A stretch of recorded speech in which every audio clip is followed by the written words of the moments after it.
Quand on parle de deuil périnatal, de quoi parle-t-on? C'est un deuil qui est parental vécu d'un bébé décédé in utero durant l'accouchement ou au cours de la première année suivant la naissance.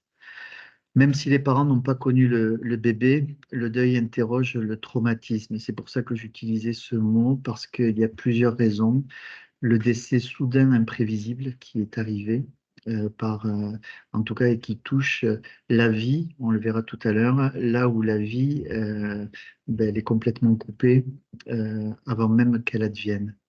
L'absence de représentation du bébé, notamment dans les conditions aussi de vie intra-utérine, et là aussi, parfois, l'absence d'une reconnaissance sociale, et c'est ce que je disais, et c'est ce dont on parlera aussi à la fin, c'est-à-dire qu'à un moment, c'est tout un statut, celui de mère, père, parent, où là aussi, il n'y a pas de légitimité à la reconnaissance du statut. Alors, la définition de l'Organisation mondiale de la santé par rapport au deuil périnatal, c'est lorsque les parents perdent leur bébé entre 22 semaines d'aménorrhée et le 7e jour de la naissance. Alors, c'est très cadré, mais vous vous doutez que dans le deuil périnatal, il y a aussi tous les bébés qui sont au-delà de ces périodes et qui font en tout cas partie intégrante aussi de cette prise en charge. Il y a la mort néonatale. Alors, c'est l'exemple que je vous donnais, c'est le décès d'un bébé au cours alors voilà, tel que le définissent les chiffres, les 4 premières semaines de vie, soit 28 jours. Elle est qualifiée de précoce pour les décès durant la première semaine et de tardif pour ceux de 3 semaines suivantes. Donc voilà, c'est ce que je vous disais, on calcule et on détermine à l'épidémiologie le taux de mortalité néonatale en fonction du nombre de décès sur 28 jours enregistrés sur les 1000 naissances vivantes. Et puis il y a la mort subite du nourrisson, c'est-à-dire que, alors ça on en parle un peu plus, c'est le décès inattendu sans étiologie, sans cause idiopathique apparente d'un nourrisson en bonne santé et généralement pendant le sommeil. Il se produit avant un an, entre 2 et 4 mois, en tout cas dans les 70% des cas, et les causes là aussi demeurent parfois incertaines. Alors parfois l'autopsie du bébé permet d'identifier les causes précises, dans un cas sur 10 à peine, et beaucoup de chercheurs pensent que c'est en fait causé par un ensemble de troubles distincts tels qu'on a pu les voir. Et puis là aussi, ce qui est d'une grande complexité que j'évoque, parce que pour le coup, c'est pas mal de situations que j'ai eu accompagner, ce sont les avortements dans le cadre de désaccords conjugaux aussi. Et on en parle peu, mais qui touchent un couple qui est dans le désir de faire euh, une interruption volontaire de grossesse, pas forcément l'autre, et on le parlera tout à l'heure, les conséquences sur le fonctionnement conjugal ne vont pas être simples. Je vous ai recensé les étapes du deuil qui sont quand même spécifiques, je vais les détailler un peu plus. C'est Kubler-Ross qui les posait, qui sont donc le choc, le déni, la colère, la dépression et l'acceptation.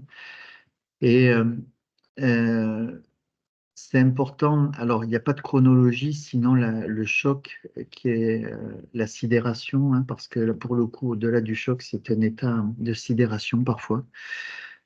Et la spécificité, c'est que qu'on peut trouver, c'est la cristallisation par rapport au fait que les parents ou un membre du couple reste fixé sur le deuil qui peut être ce qu'on appelle un deuil pathologique, c'est-à-dire qui cristallise sur une étape et que ce bébé, en tout cas, ou ce bébé à venir, reste présent là où l'idée, c'est de pouvoir faire un chemin d'accès au symbolique pour le mettre au passé et que la vie continue. Alors, je le dis bien avec les mots, sauf que le vécu est parfois tout autre.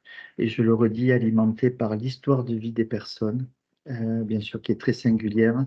Et la deuxième chose qui est très, très complexe, c'est qu'il n'est jamais prévu que la mort arrive là aussi, dans ces périodes-là. Donc sur la question du couple, c'est ce que j'expliquais tout à l'heure, chacun va devoir s'inventer pour donner une vie, une forme de vie qui puisse être acceptable, ce qui n'est jamais simple.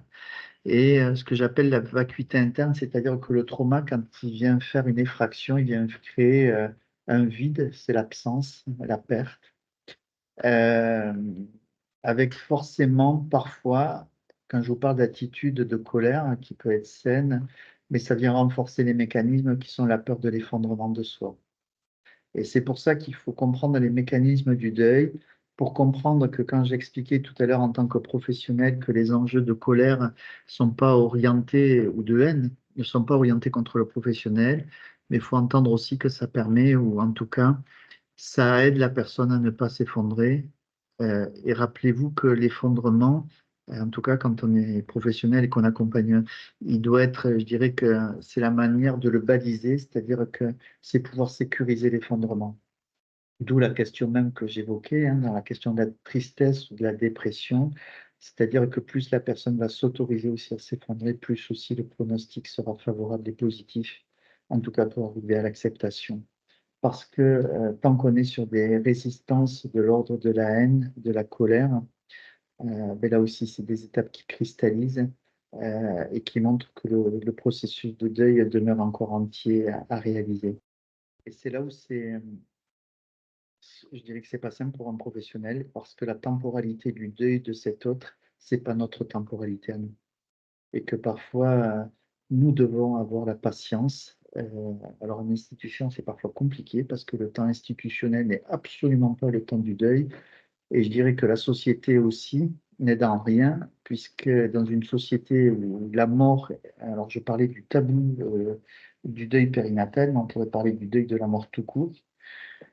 Euh, je vous parlais de la mort en tant que processus de fin de vie. Alors déjà qu'on ne peut pas parler du vieillissement, ça devient compliqué. Parler de la mort, c'est compliqué.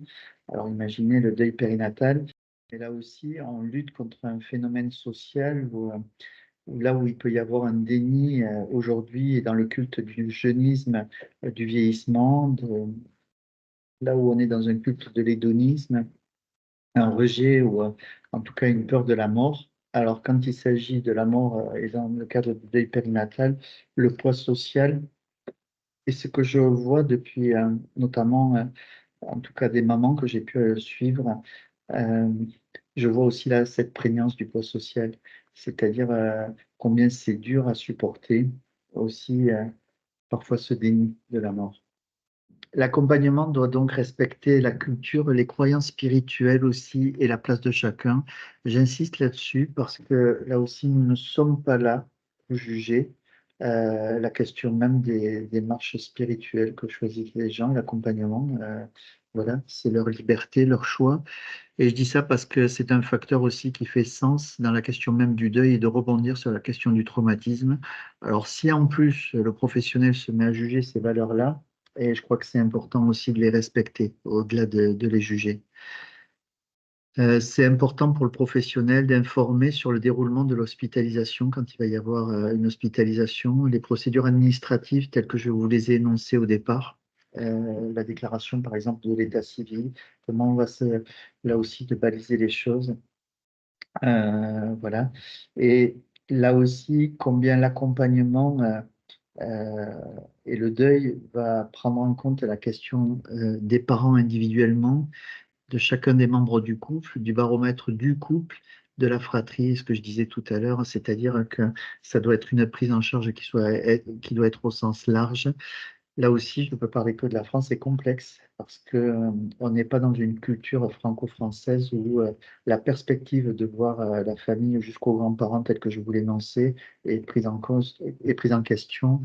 On est dans des services de maternité en France, alors bien que ça évolue sur la question de la prise en charge des familles, mais où déjà que ça remet en question le gynéco ou la sage-femme sur le fait qu'elle est là pour mettre, en tout cas dans la culture française, hein, de remettre en question le fait qu'elle est là pour donner la vie et que pour le coup c'est la mort qui est au rendez-vous.